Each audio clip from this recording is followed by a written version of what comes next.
আসসালামু আলাইকুম। দেশ ও দেশের বাইরে যারাই আমার এই ভিডিওটা দেখছেন, শেয়ার তো মন থেকে হবে। আমি লক্ষ্মীপুরের ছেলে, চলে আসলাম আজকে সোনাইমুড়ি বজরা বাজার থেকে 1 কিলোমিটার পূর্বে নজরপুর সর্দার বাড়ি। আমার পাশে শুয়ে আছেন একজন অসহায় ভাই। অনেক দিন সৌদি প্রবাসী ছিল। উনি স্টক করে ওনার এক অঙ্গ অবশ হয়ে গেছে। আর্থিক সহযোগিতার কারণে উনি ওনার চিকিৎসা করতে পারে না। ওনার কোনো বড় ছেলে নাই, উপার্জন করার কোনো লোক নেই। ওনার স্ত্রী কিছু কথা বলবে।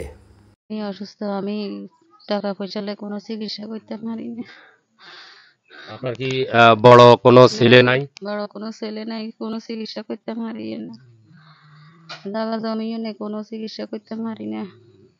আপনারা যদি পারেন কিছু সাহায্য, আপনারা যদি পারেন কিছু সাহায্য করি। আমার এই ভিডিওটা শেয়ারের মাধ্যমে হয়তোবা কোনো হৃদয়বান ব্যক্তির নজরে পড়বে। আর আমি উপরে ওনাদের নম্বর দিয়ে রেখেছি।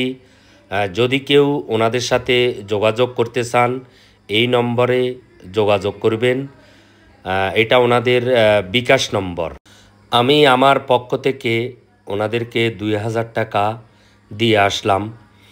যদি কোনো হৃদয়বান ব্যক্তি 500 পারেন, 1000 পারেন, যে যতটুক পারেন সহযোগিতা করবেন। একজন অসহায় মানুষ, আমি ওনাদের বাড়িতে গিয়ে দেখলাম ওনার উপার্জন করার কোনো ছেলে নাই। আমরা কত টাকা পয়সা অপচয় নষ্ট করি।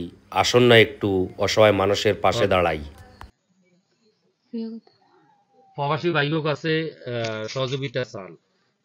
বাইরে আমি তো, আমার বড় ছেলে নাই, আমি কোনো চিকিৎসা করতে পারি না। আমার স্বামীর এনারা যদি দয়া সাহায্য করেন, যদি আমার স্বামীর সুস্থ করেন, আমার কাছে সাহায্য চাই।